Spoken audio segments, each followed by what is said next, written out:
All right, we'll get started. So, good evening, everybody. My name's Todd Cooper. I'm one of the directors of Transparency International New Zealand. I'm just going to kick-start us off with a karakia. Now, given recent publicity, I'm going to keep this nice and safe and simple. Nothing can be read into it. So join in if you know it, and you should all know it. Whakataka taihau ki te uru.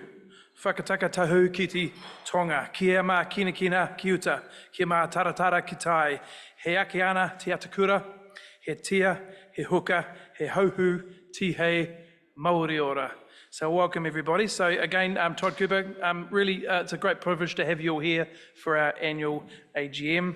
I would like to invite up to this lectern, because I'm just the ring in at the start, Late Anne Gilbert to sort of kickstart us. Oh, hold on a minute, no, look at the... Anne, that's right, yeah, can't get that right. That's all right, I'm just ring in. Thanks, Todd.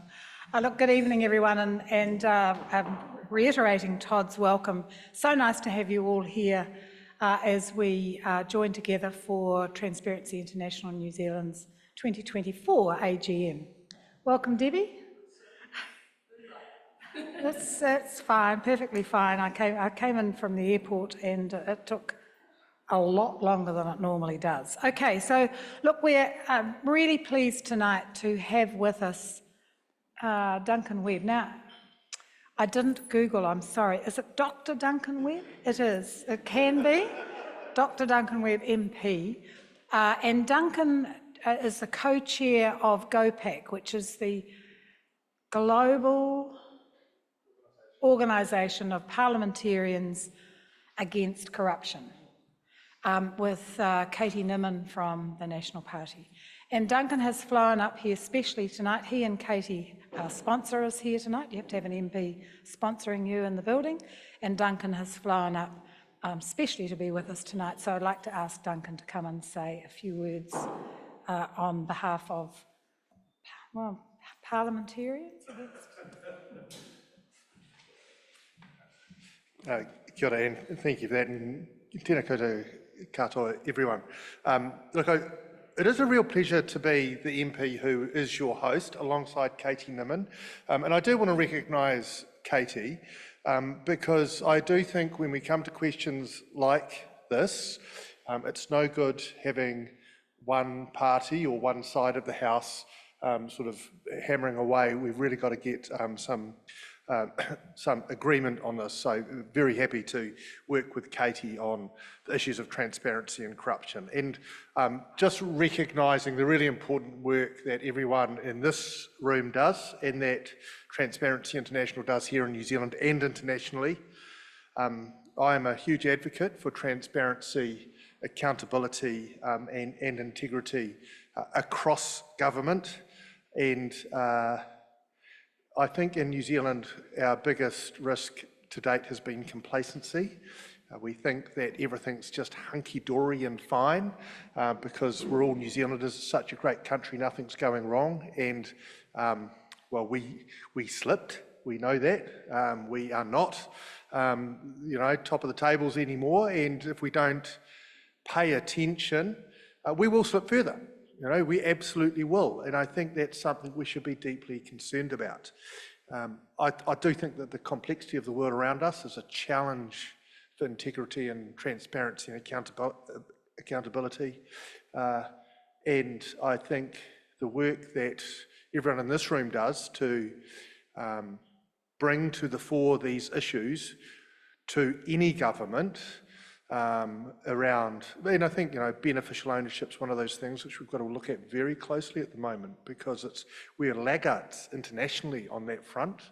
And I myself was asking who was the owner of a subsidiary of a state-owned enterprise, and nobody knew. And I found that incomprehensible in a country like New Zealand, that the government was in partnership with someone who no one was quite sure who it was. Now we found out in the end, but that shouldn't have been how it works. But look, I'm really just here to welcome you. You've got a full agenda tonight. I've talk to the Ombudsman. He's going to do a heartwarming, witty and inspirational speech shortly, so I won't cut into his time. Welcome to Parliament. Thanks for your work, and I'm really glad to be here. Kia ora, tēnā koutou katoa.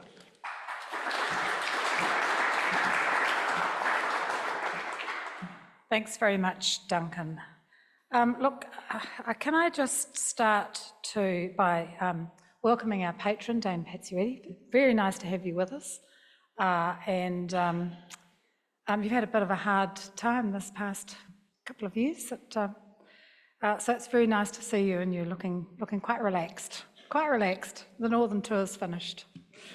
And can I also welcome Peter Boshier, who is our guest speaker tonight, and we're really pleased to have Peter. I give you fair warning, we are going to stop at 6, so if one of the board can just make sure, because Peter has to get away to another visit, and so we wanted to accommodate him. Right, okay, so I've got to manage this somehow. Let me see. Right, so the agenda for tonight. I do just want to start off by acknowledging, first of all, the passing of Fuimaona Tui Sao, who is a past director of Transparency International New Zealand, and he passed away during the year.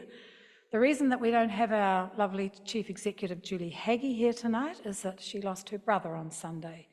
And so we're all filling in for her. And of course, I can't not mention the passing today of the Honourable Nikki Kay, aged 44. That is an absolute tragedy for any family to deal with. And so as a former colleague, I thought I'd just mention that. Okay, right, so let's get on with the business for tonight. We've got an agenda, so you know what we're doing. We start off with apologies. I have a list of apologies. If I read them out, and then we can add to them if necessary. Have I got them up here? No. Yes, I won't read them out, but Debbie, you are here, so we'll take you off. Anyone that we've missed? Anyone else got apologies that we've missed? Who's taking the minutes? Who's taking the notes? Thanks, Anne. Okay. Okay, so with the addition of those two, any others? I'm happy to move that those apologies be accepted. Daniel, who was the other apology?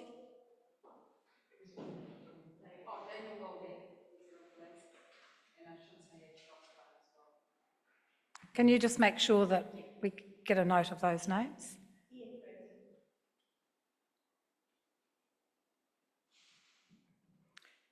So as well as acknowledging our patron, I should also acknowledge our life members who are with us tonight, Dame Suzanne. And any past board members, and we've got a few of those. I did see Brendan come in, yep. Okay, would someone else like to second that the apologies be accepted? One of our board members. Yes, Andrew, thank you. All those in favour say aye. Against? Carried. You've had the minutes of the previous meeting held here last year, and we've distributed those by email. Do we have anyone online? Should I be welcoming people online? No, it's fine? Okay. So everyone's had a look at the minutes. I'm happy to move that they're a true and correct record. Someone prepared to second that? Todd, thank you. Anything from the minutes? No? Everyone happy that we pass they're a true and correct record? All those in favour say aye. Against? Carried. Very quiet tonight.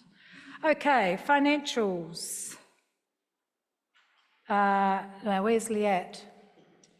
Liat Gush, for those of you that don't know, is our very capable Finance and Membership Officer, and she is prepared to answer any questions on this performance report, which includes our financial performance. And I'm just going to flick through these slides. Does anyone have any questions? They have been circulated. No? No questions? Gosh, what a good crowd you are. It's not like the normal things at Parliament, is it? Right. Again, I'm happy to move that the performance report, including the financial statements for the year ending 30th of June 2024, is approved. Someone prepared to second that? Debbie, thank you. Any questions? All those in favour say aye. Against, carried. That brings us to just a note from me. Let me just get myself. I do want to thank both the board and the staff for another really busy year.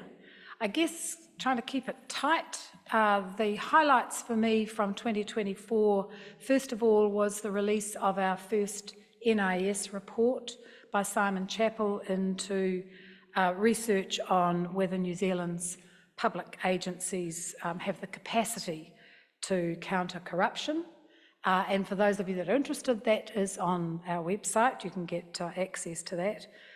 And then secondly, attending the International Anti-Corruption Conference in Vilnius in Lithuania. And that underlined for me, and I echo Duncan's comments really, that New Zealand is slipping behind our global counterparts. And a lot of that is complacency. And it was a bit concerning to sit in workshops and people talking about the mass movement of dirty money, and to hear New Zealand, and in some big cases, and to hear New Zealand's name as one of the countries that they had difficulty tracking some of those funds through. And that then was further underlined by the visit of the chair of Transparency International, Francis Valerian, who was here in late August. And he was talking, as they were talking at the conference, about now the focus is on trying to get countries who've passed legislation and have commitments to actually honour those and to take action. We're still trying to get our legislation through. So I came away knowing that that's going to be a big focus for Transparency International New Zealand in the coming year. But other than that, I think it's been a very busy and very successful year. How are we going for time? 10 minutes. Okay, annual report. So there's some copies on the table, and I'm just going to flip through this. Normally, Julie would be up talking through it. I'm just going to go through it very quickly with a few highlights. I do want to acknowledge our incredibly passionate and determined Chief Executive, Julie Haggie. She works extremely hard for us and is extremely competent. And I think we're very fortunate to have such a dedicated CEO. She's never still. And even though she was involved in obviously a very difficult time for family, she was still sending us all emails, giving us the jobs and making sure that tonight all ran successfully. One of the key highlights, I think, for the work that Transparency New Zealand does is these public sector leaders' integrity forums, and Anne Gilbert is responsible for running those. Thanks very much, Anne. You do a great job, and they're highly regarded, particularly, and we're particularly pleased to have been able to branch out into Auckland this year. Expert advice and advocacy. So building on work that was done in the 2023 year around the Pacific, then last year we published those 7 country summaries that were drawn, 2022-23 actually, that were drawn from that and covered those countries that are listed there. So a lot of work went into that, and that work is still continuing, and Debbie's heading off tomorrow, 6 a.m. tomorrow, to represent us for another international forum in the Pacific. As I said, we published, remember we last AGM, we asked the members to select some of the functions that we were going to focus on. And the first one of those for the NIS, of course, as I say, was published. Dr. Simon Chappell did a great job on that, completed in July, and it was released in August 2024. And then these next couple of slides are just, and there's, where is it, in cake? Where are we? Oh, I was just talking to him before. Can't see where he's sitting. So working with a variety of different institutions, a great deal of work has been done, both lobbying and working to bring to various organisations' attentions. That's a picture of the board. Again, we've got most of our board members here tonight. Thanks very much for their support and help. They do all sorts of things. As I say, Debbie's off in early hours of the morning. We had a number leave us during the year. Anna Muir, who was just a new start at the last AGM.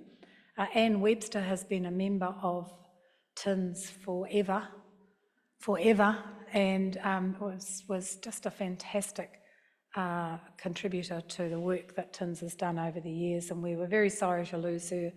But of course, with an incoming government and lots of work that Treasury was doing, her workload simply overwhelmed her, and that's fair enough. Peter Kelly, of course, who took up another position in local government and moved down to the I think he went to Invercargill, did he?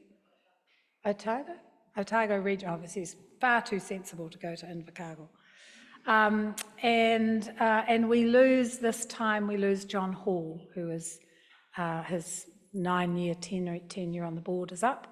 And John's been a great member for TINS, particularly huge interest in civics and the rule of law, and he's done a lot of work in the preparation for what will come in front of you for the changes to the Constitution tonight. And then we are, as I say, we're very blessed. We're a small staff, but we believe in quality, not quantity. And we have a great deal of expertise at our fingertips, and they're great, hardworking, passionate people, and we thank them very much. And then, of course, the strength of the organisation lies with the volunteer nature of the expertise that makes itself available. And we have these things called members with delegated authority, and they're generally people who are prepared to do research, take part in some of the lobbying that we do, and give their time freely. And some of you are amongst us tonight, and we're so grateful. But as I say, it is the heart and soul of the organisation. Okay, where are we up to? And then, of course, we have affiliates and supporters, and we thank them for their support. We can't do it on our own, and from time to time we join with others, and these organisations are part of that. And of course, we can't forget our central and local government, particularly our funders, and they're critical partners and funders. We have the freedom to disagree with them at any time, and we do, but we also are very grateful that they recognise that we are a critical voice and need to be supported. Okay, so how am I going? Look, I've got 3 minutes for questions. Any questions from anyone on the annual report? Copies on the desk, you can take them away with you. No? Great. Okay, so I'm happy to move the resolution that the annual report be accepted. Andrew, Debbie, thank you. Seconded. All those in favour say aye. Against? Carried. Excellent. So, Jane, we do have to have a recommendation. So this time we had, where is Jane? Jane, would you like to explain? We had 6 vacancies? Yes, we had 6 vacancies. I'm just going to read out the Okay. So this year there were 6 vacancies on the board. We received fully supported applications from 4 candidates. As there were fewer candidates than available positions, in accordance with our rules, the 4 candidates are deemed to be elected as from today, the date of the AGM, without the need for election. So congratulations to those candidates, who are Jeff Dodd, Debbie G, Adam Hunt and Ethan Yazbek. Do we need a motion to? Yes, this will be approved subject to a motion. A motion. So are you prepared to move that motion? Yes, please. And I'll second it. Thank you. And welcome two new faces, Jeff Galt and Philippa Yazbek. Jeff isn't with us today. I think he's in Canada. Must be getting cold there. And I was just going to ask, Philippa is new, so this is who she is. And we've got Debbie and Adam, if you could both please stand up and...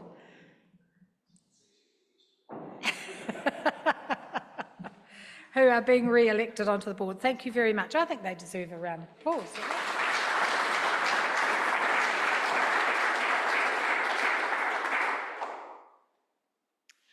Okay.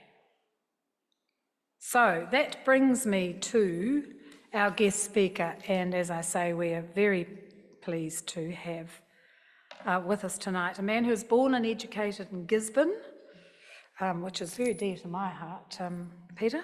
Attended Victoria University at Wellington, obtaining a Bachelor of Laws with honours degree in 1975. I don't know why they always put dates in these things. You know, if they just left them out, everyone would feel a lot happier, wouldn't they? After a period of practice in Wellington, he was appointed as a district court judge with a specialist family court warrant in 1988. In 2004, he was appointed as the principal family court judge of New Zealand and held that position until December 2012, when he was appointed a law commissioner, a position he held until his appointment as Chief Ombudsman. He's served on the government's Family Violence Task Force. He's a patron of the White Ribbon Trust, patron of the Dwell Community Housing Trust in Wellington. In 2009, he was made a distinguished alumnus of the Victoria University of Wellington for his contribution to the law. And Peter's also had a long association with the Pacific and was seconded to undertake judicial training there, based in Suva in 2002 and 2003, and he has travelled regularly to Pacific Island countries to undertake workshops on family violence and youth justice. He holds the Samoan Mātai title of Misa, which was bestowed in 2000. In July 2015, he became the president of the Association of Family and Conciliation Courts based in the United States. He's the first New Zealander to ever hold this position and did so until July 2016. In 2019, Peter took up the role of incumbent president of the Australasia and Pacific region of the International Ombudsman Institute, the IOI. And in 2022, Peter took up the role of second vice president of the International Ombudsman Institute. As Chief Ombudsman, Peter's focus has been on a faster and more effective resolution of the Official Information Act and other complaints, working with government agencies and ministers, I'd have to say, to improve their practices and strengthening his team's investigation and monitoring of prisons and public health mental health facilities. So please put your hands together and welcome our guest speaker tonight, Peter Boshier.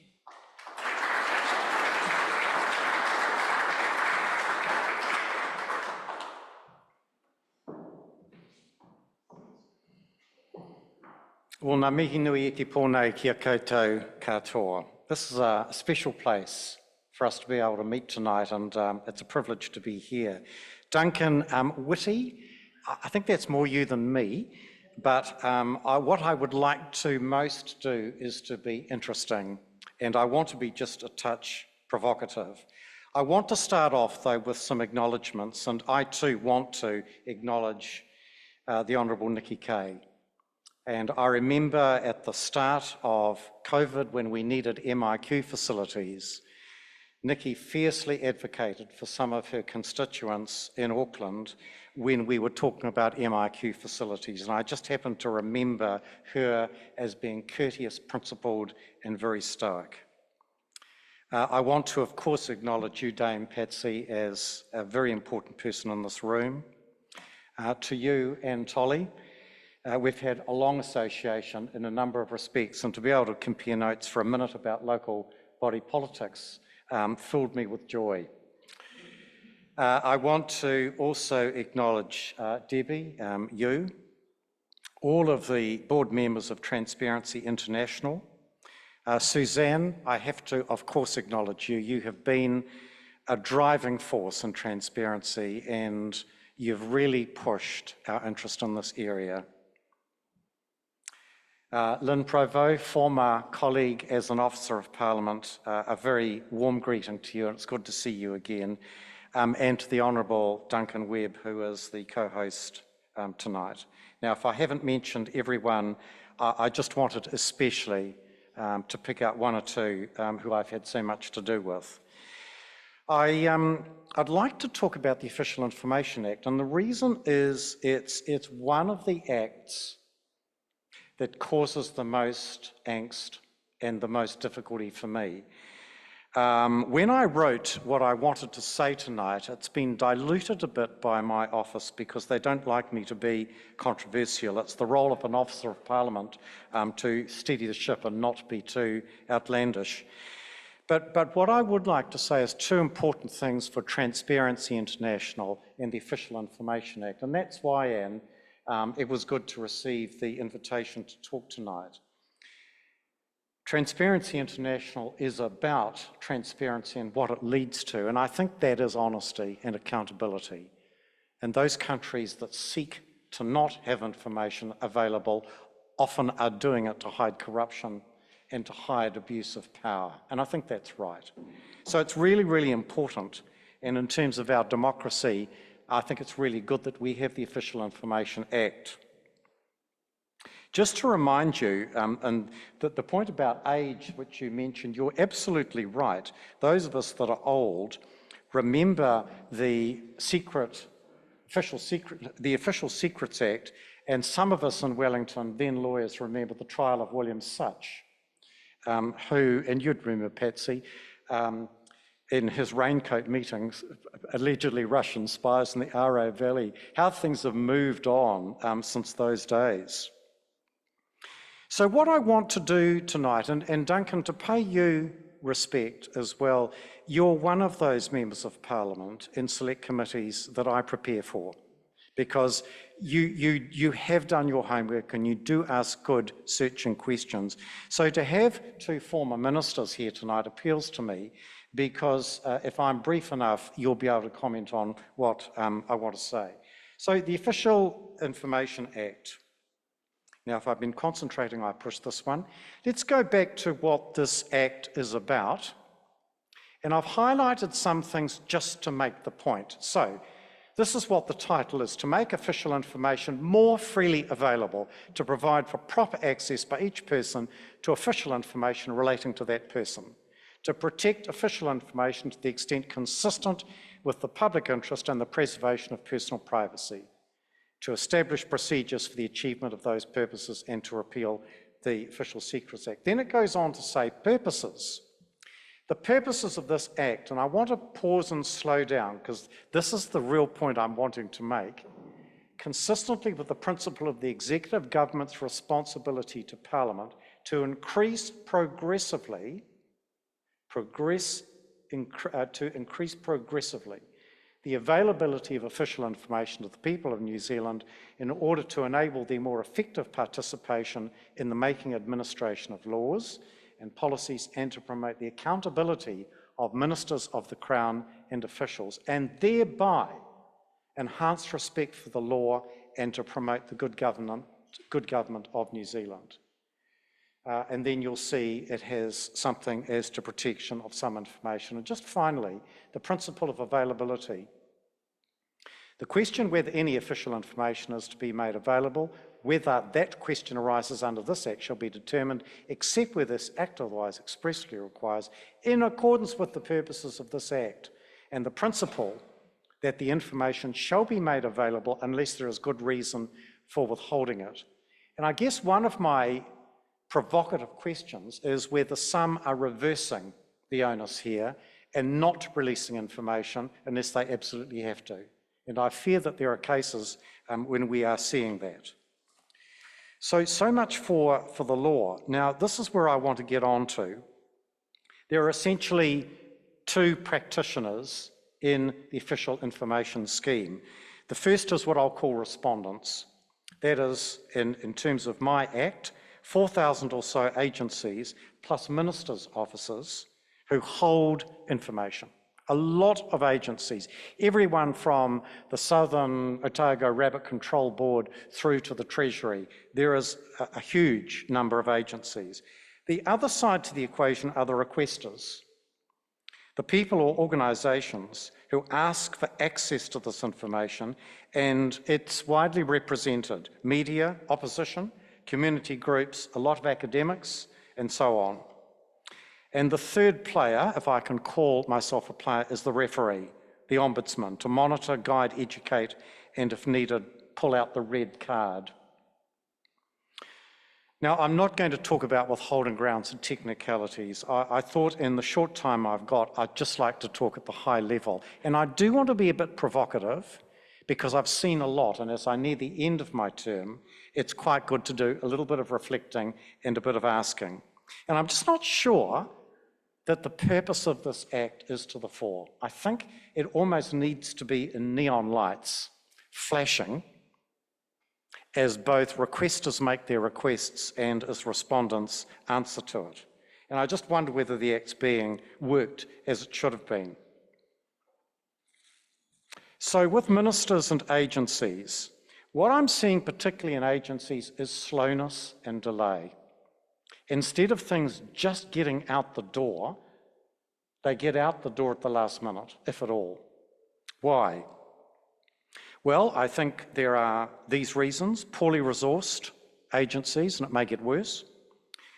They don't necessarily have trained staff to deal with requests efficiently, don't regard time as the essence, and often there is poor record keeping.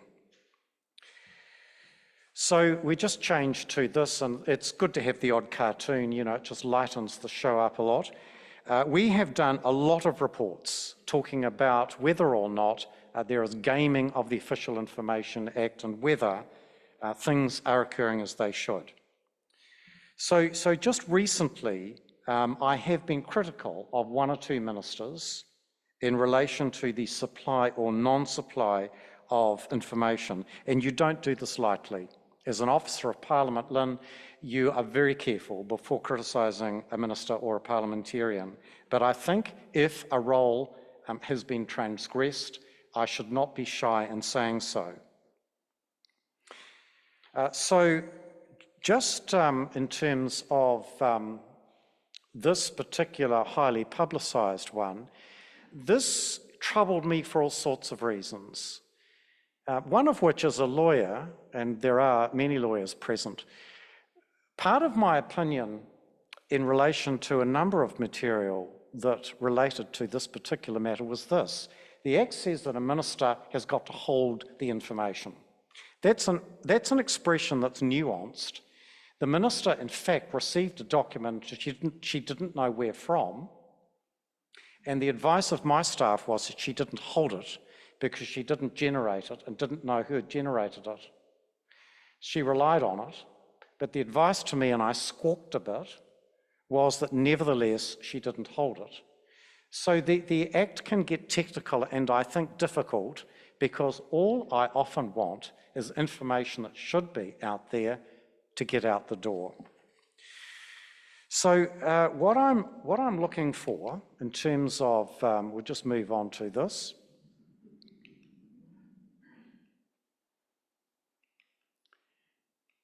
Yep, we're getting there.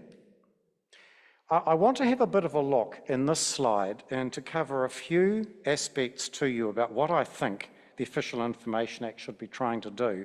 And I really hope that what I'm saying strikes a chord with you as to why this Act is so important. There are times with bills before Parliament, I suggest, that information should get out there and be done so quickly. And an example is the recent bill of fast-track approvals. There is no point in information, if for instance, submissions have got to be made, and this happened in a particular case, about a week was given for submissions to be made, and submitters wanted to know what they should be submitting on. There's no point in making that available long after the event. I've also got to say in my office, there is no point in me sitting on it for months and months. So in the case of one request, we triage And we did a turnaround of about 48 hours over an opinion that we felt that more information should be made available over fast-track approvals. Why am I so keen on this? Because the whole point of this Act is to enable citizens to be involved and submit. And some will say something that, in fact, a policy advisor might not know about, and it changes the impact. The second thing is, there's a high presumption from my point of view that if it's public money that's been spent or a decision of a public nature, like cycleways, which attracts one heck of a lot of requests at the moment for information, there should be a huge presumption that this is made available unless there is an overwhelming reason why it should not be. But I often see reasons put up, such as commercial sensitivity, which is skirting around the issue. Privacy, there are so many times when, for instance, if a chief executive of a local body, let's say it hasn't worked, and a chief executive is exited and gets a payout of $400,000, let's just say that. On the one hand, you've got often confidentiality of an employment resolution. On the other hand, ratepayers have paid this money. And my own view is there's a high degree of presumption of accountability. And I think that's the same with me. Whatever I spend and what on, and whether I'm effective, I'd expect Anne and Duncan as parliamentarians, past and present, to be cross-examined myself on whether I'm giving good value for money. I want to talk about the other side, though, for a minute or two, and that is the requesters. And I'm not just critical of some agencies and ministers for being a bit slow. I want to turn now to those that are requesting and suggest that things have gone too far. I do think that when there's been use of coercive power, and examples I'll give you, police, invariably coercive power. Why have you charged someone or not charged them? Why have you done such and such a policy and changed tack? Police recently, I think, said they'd wanted to pull back on their involvement in frontline mental health work. Fair enough. What were the reasons for that? And I just think the public has got the right to know. Then during COVID, there was very coercive power used, and so it had to be. Such as, if you're returning to the country, you shall go into quarantine. And then subsequent to that, you shall pay a fee of about $3,000. You shall do this, there is no choice. So I think that there are some things in relation to central government that have an impact of an enormous nature. Then we have local government, which we spent a brief time talking about, that impacts on the daily lives of people. And I don't know how many opinions, OIA opinions, or Lagoima as we call it, I've signed out this week alone dealing with cycleways. People want to know, and I can say this without unseemly detail, people want to know on what basis decisions have been made and what's being paid.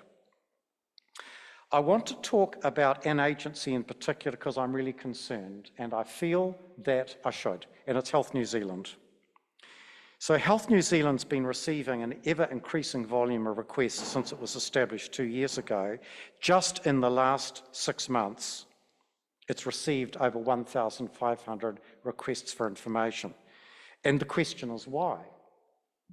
And it's because health affects not just us personally, but often our whānau and our families. I've just struggled, and part of my speaking tonight is to say that the Act and my role are not straightforward. What happens when an agency just doesn't do it? And the Act gives me no ability to be coercive myself. We've deliberately said the Ombudsman should have the moral authority to ask for information to be released, and then it should be. And there are many proponents that say that that's the New Zealand way, that instant fines and what have you are not the way to go. But increasingly, I've found Health New Zealand to be acting contrary to law. And something tells me that it goes against the grain for me to find that nothing happens. Should there be more accountability? So I think that for me, if an agency has information that really affects New Zealanders, I'd like it to be working better than it is. There are a number of agencies where the information they hold isn't going to affect life unduly. But I think that where it does, I'd like to see this Act working much, much better. So I want to just start rounding off with the thoughts that I've got. I'm a real believer in the right of informed citizens to participate. And I've seen myself that when I thought I was on a winner and someone points out that I'm not, and there is a better way, it's quite good to be able to say, fair enough, and to do it differently. So just because a policy goes through Parliament, advised to ministers by policy advisors, does not mean it's necessarily going to be correct. And I felt that way about some advice given to ministers during the COVID pandemic. I felt that if there had been the ability for wider input, some of the powers might not have been so coercive as in fact occurred. And I'm talking about Auckland in particular. So I think that the role of transparency is really effective and important in certain situations. But a whole lot of requests that come my way have got nothing to do with the prime purpose of the Act at all. It's got nothing to do with lawmaking, nothing to do with accountability. So a lot of the time, information sought is of a compendious nature, it's pinpricking. Some are doing it for punitive reasons. One or two former employees of local bodies like nothing better than to stay up most of the night and pepper the poor under-resourced chief executive with OIA or Lagoima requests. And there's not a lot in this Act to be able to stop that happening. So when things come to me, yes, I can triage to an extent. And what I've started doing, because I think it's responsible in terms of resource, and I think I did it just yesterday, I will say to a requester, okay, you've got 38 complaints with me. What do you most want? Because I'm going to put them in a queue. And if I get to the ones that aren't important late, that's because I want others to have a fair crack as well. And I'm putting the heat on some requesters who think it's great fun to come to the Ombudsman and make as many complaints as they can. I think that I'll finish on this basis, Anne, because I wanted to leave some time for questions. I still think the Official Information Act is good. I still think that after all this time, it pretty much covers the ground. Lately, I've been having to deal with forms of social media and ministers dealing a lot with Instagram and the way in which communications are received and dealt with is probably quite different, Anne, to when you were a minister. Trying to ferret out that information, store it, record it, retrieve it is a bit of a challenge for ministers, and I think we'll have to think through how this works to everyone's satisfaction. We're going through, I think, a bit of a change at the moment. I'd like to see ministers and agencies be able to readily understand and comply with the Act instead of relying on protective advice from ministerial staff. I'd like to see information which is less important to requesters talked through by ministers and agencies, officers, to see whether the matter can be resolved without a huge amount of further resource. I'd like to have more ability to triage some of the work that comes to me to be able to say that it's not a responsible use of resource. And I firmly believe that. And as a judge, that's what you did. You said to someone who kept coming to court, enough. I've dealt with that, and I'm not going to deal with it again. I do want to conclude by saying that notwithstanding what I've said tonight, and I think it's time for me to change slides. I'm having such a good time here. We're going to just come to the end here. And I've got on this third bullet point, we can be proud of our reputation for transparency, openness, and proactive release. I want to be balanced about this. This is a good Act, and New Zealand does things well. We do. We are better than most. But it's just troubled me lately that I've got behind in my work. It's because of a huge volume of requests being made. I think that's going to continue. And I don't think that we are able to deal with requests, information, and the purpose as efficiently as we should be, unless there's a bit of a realignment of purpose. So I reckon I've done okay for time. And I'm just going to finish with this, which is a bit of a resource thing. Really, really happy to talk about anything in the time we've got that you would like to know more about, that you don't agree with, that you do agree with. It's an open book. And the threat I make is, yes, I'll just keep talking unless you do ask something. Yes. What did your staff bring you back on? What were your ideas that the staff bring you back on? That's a cunning, clever question. I've been reasonably careful, sorry, I shouldn't talk over it. I've been reasonably careful about my criticisms of the Act. At times, I've got to look at my past and the ability I had as a judge to better control proceedings. And I just lament the fact that here I don't have that degree of control. That's not a power ego thing. It's my feeling that some people get away with too much and I can't do as much about it as I would like to. I just had in my initial notes that beefed up a wee bit. Yes. I'm conscious you're not in Parliament, but I'm also conscious that Parliament Select Committee at the moment, and one of the issues that it hasn't addressed is the coverage of Parliament. I'm not going to ask you for an official view, but I'm going to ask, do you have any perspectives on whether Parliament, if you kind of follow the money, Parliament spending public money just the same as ministers and agents, wouldn't there be a part of makes a case for Parliament and its public money to cover the same way? Well, I'm going to, if you don't mind, I'm going to do the proverbial kick for touch by saying that that is a matter for Parliament. And look, what I've tried to do with as much integrity as I can during my term is to never stray from saying that something is an issue for Parliament, not for me. And so I won't express a view on it. I think that is for Parliament to decide whether it wants to change. Yeah. But I think that has to be my principled reply to it. Sorry, it's probably not quite what you were looking for. Yes. Another question that you may or may not wish to answer. I feel like in your points about your lack of ability to sort of directly do anything about that agency don't comply, you're hinting at the well-worn point that there aren't penalties for non-compliance in the Act. Are you suggesting that you think there should be? What sort of out there in the world? I'd quite like there to be a debate about it. I've shied away from a debate, but can I just give you a couple of examples very quickly? The equivalent of me in Taiwan is called the Control Yuan, and it has, the parliamentary system in Taiwan has 5 yuans, and the Control Yuan is my equivalent. They have power to impeach any minister apart from the President and the Prime Minister. About 2 years ago, a Minister of Education was found to be guilty of malfeasance, impeached by the Control Yuan, and away went.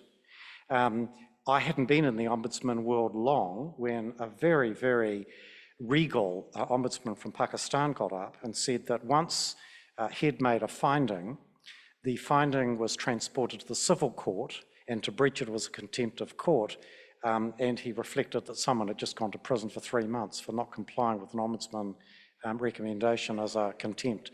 I don't think for a moment, Duncan, we need to go that far, but you know, if someone thought that they were facing an instant fine, they might just get to it a bit quicker than they might otherwise. Sorry, so my answer is I wouldn't mind it being debated.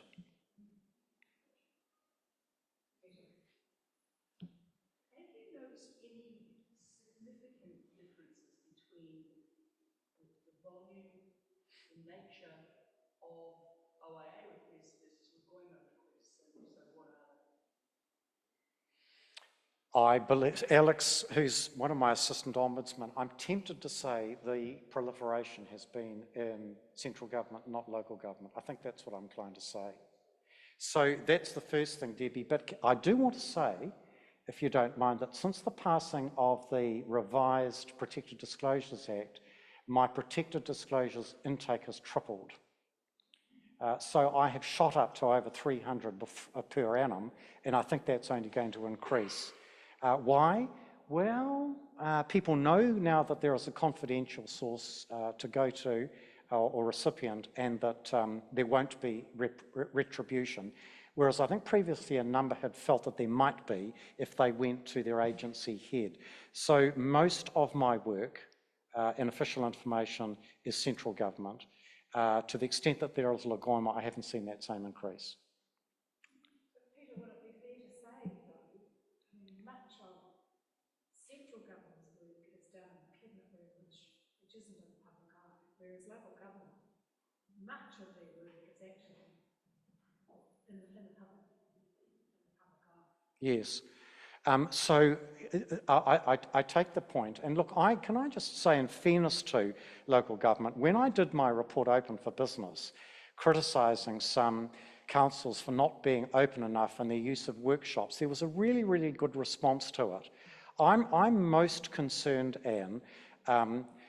I've dealt with ministers, and I won't belabour that, but I think a number of agencies, and I singled out Health New Zealand because it's just such hard work for me to get the act to work. So it's not so much the cabinet table and ministers, but it's agencies who just aren't doing this because to them it doesn't rank as importantly as other work. And while I understand that, it's not legitimate. So that's probably my best answer. Yes.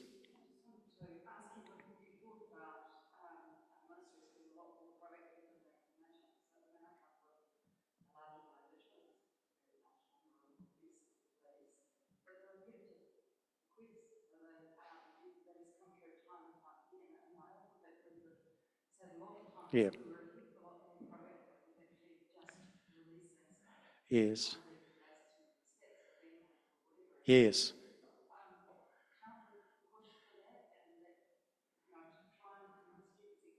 Yes. The answer is yes, yes, yes. Now, did I hear correctly that you're police? Can I give you an example? After the mosque shooting in Christchurch, police decided there was the gun buyback scheme. And a plethora of requests came in to police for all the information. How many guns did you buy last month? Type, number, so on. So Mike Clements, then Deputy Commissioner, came to see me and said, we're going to release proactively every month the following pie graphs of what we've done. Will that mean that in relation to a request, we can say it's soon going to be made publicly available? And I said yes, and it worked. If only we could proactively get more interest, gosh, it would cut down work of agencies and my work. So anything I had hoped, just 30 seconds on this, I had hoped in the good relationship I had with Peter Hughes when he was Public Service Commissioner, that we might have got an amendment into the Official Information Act so that any proactive release was as protected as any release I recommended and therefore released, which is protected against any action. I never got that through, and I just felt it might have been quite a good message. Why not? Now, there was another quick yes. If I made two quick observations and then a question. I worked as a public lawyer 30 years or so. I'm a repeat user of the Official Information Act, and what you described as a provocation, I think is a simple statement of fact. I think quite clearly right across central government, the centrality of the purpose statement and the intention of the framework is not followed through. Secondly, I've seen a wide disparity of cultural commitment to that purpose statement across different government departments, and one that you've identified, I think, is the single worst across all government agencies in my experience, and I applaud anything that looks at changing that, whether by way of sanction or just governance arrangements within that particular organisation.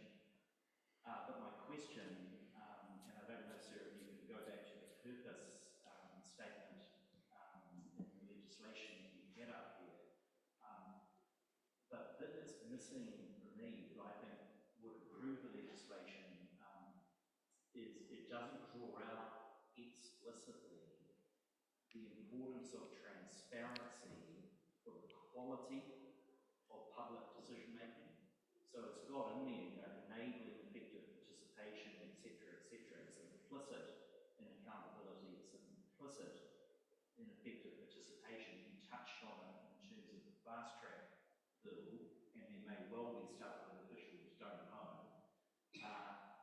I think the purpose statement would benefit from amendment around that core principle of equality of our legislative and public decision making. I just wondered if you had an observation on that. I think you've got to be correct. I know some things have got to be hurried through, and that was particularly in COVID, but I think the integrity of what you're saying can't be challenged. So I'm with you on that. That's right. Now, look, I'm conscious that I shouldn't overtalk, and I've just about got there. It's time for me to call it quits, am I correct? Okay. Well, I'm not in a rush. It's just that I didn't want to hold you guys up. Can I go to you next, and then I'll come over? Yes. You said in your conclusion that you would like to see more proactive release of information.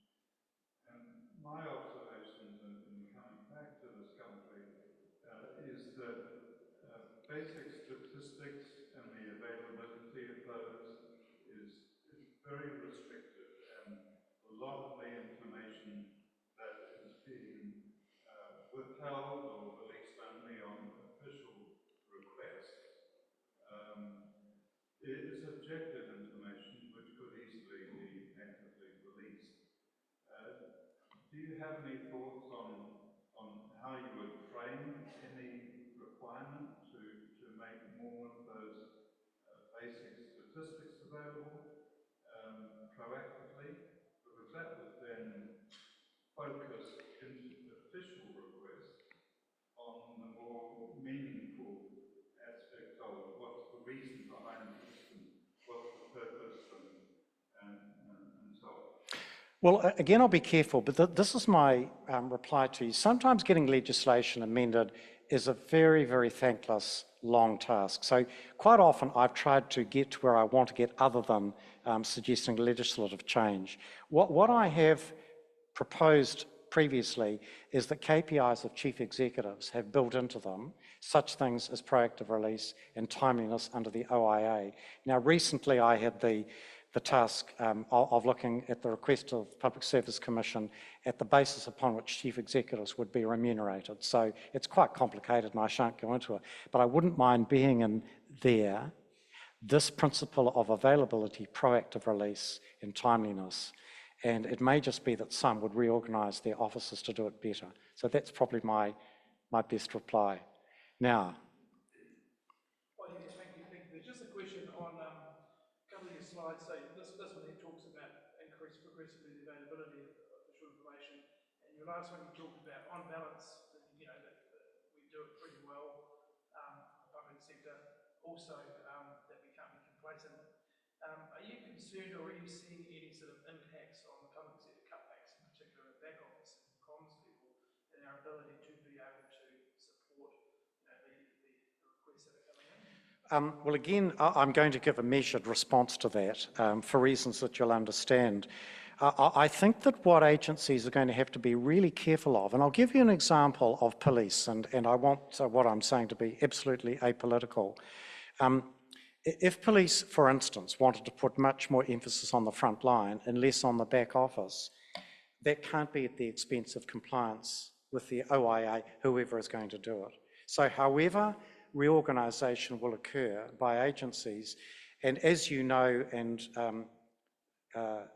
Dr. Webb, you're very acutely conscious that my days are numbered as the Chief Ombudsman, whoever replaces me will want to be very stoic, in my opinion, about not letting the OIA take second place to other requirements. And that's probably the reply I want to give.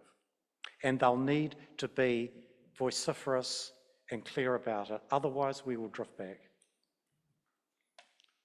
Any other questions? Dame Patsy. Just got a comment because I'm old enough to remember, as you are, when the Ombudsman was first established in New Zealand. We were all excited as students at the time. The Ombudsman was such an amazing figure. But I remember distinctly being told by him, lectured by him,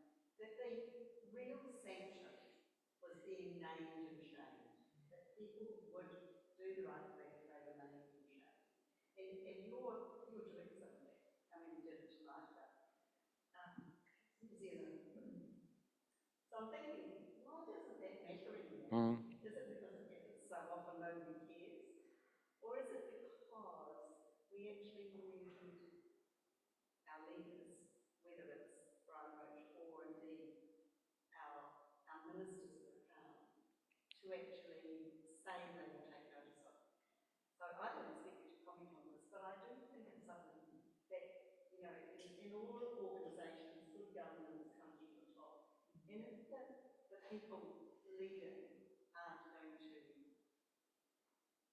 take responsibility for these issues, you're not going to get anywhere. I know we can get the law change and so forth, but actually, we probably, if we all agreed and we got our leaders to agree that this is important, we don't need that change and set our responsibility.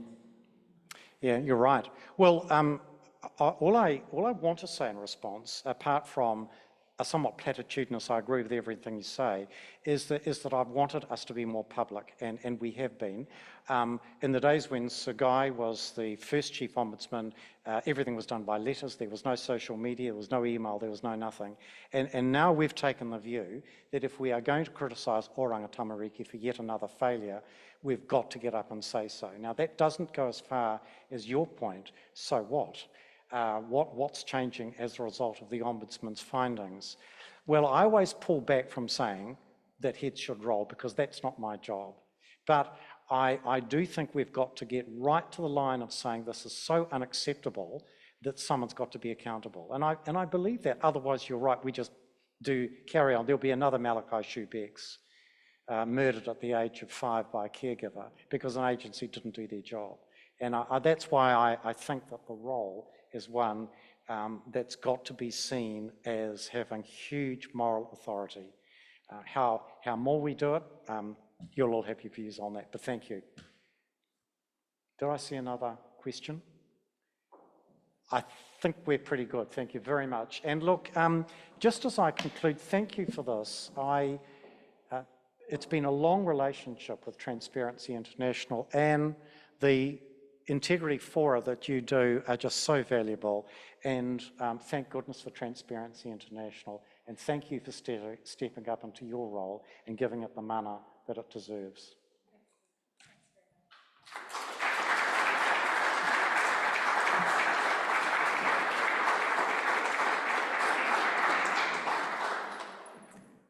Look, it's been a real privilege to have the Ombudsman with us tonight going through that. As I was walking up, Dame Patsy, I was just thinking, I think you're right. For me to be named and shamed, and he did criticise me when I was a minister. I did have dealings with my office, but to be named and shamed would be worse than an instant fine. So perhaps it depends on the individuals. I don't know. But you're right, the leaders have to take responsibility. So board members, maybe that's something that we can have a think about for next year. Okay, so look, feel free to leave us. I know you've got another. I do, so thank you. I will have to take my leave, so please don't think we're being rude. No, we knew that was happening. We're just very grateful that you were able to spare so much time with us. Best of luck. When do you finish? Who knows? Oh. I'm out of the loop, obviously. Okay, so look, what we're going to do now is, we've got a little thing first, but we are going to take a break. Get yourself a drink. There's more food, I think, is there? There's more food. And I'm going to give you, because we're off times that Julie set me. We'll just take 10 minutes, and we'll come back at 10 to 7 and resume the AGM. Derek is going to take you through, it's really quite important as we work towards that new constitution to meet the legislative requirements for societies. We've got a couple of questions that we're very keen to get some feedback from members on. So please don't rush away, just have a drink, get some food and come back to the tables. And if I can ask the directors or the board members to make sure that there's one at each table, and we can take some notes. And I'm so sorry, Lynn, that I didn't acknowledge you. I didn't see you sitting there. Great to have you as a former patron.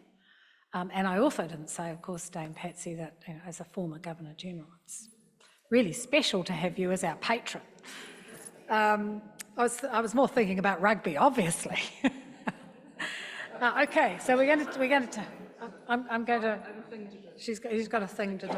She's got a thing to do. Okay.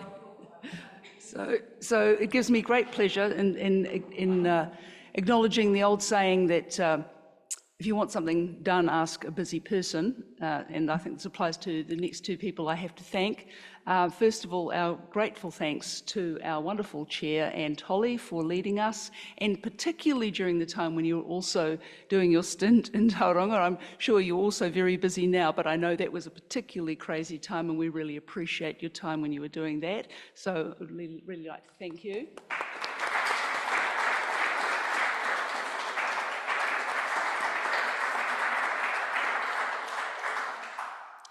And also, of course, our wonderful patron, Dame Patsy. Thank you for your time, and we know you've been a very busy person as well, and we really thank you for even accepting our invitation. So we really, really appreciate the support you've given us, and yeah, just having your name associated with us gives us so much credibility and mana. So thank you so much.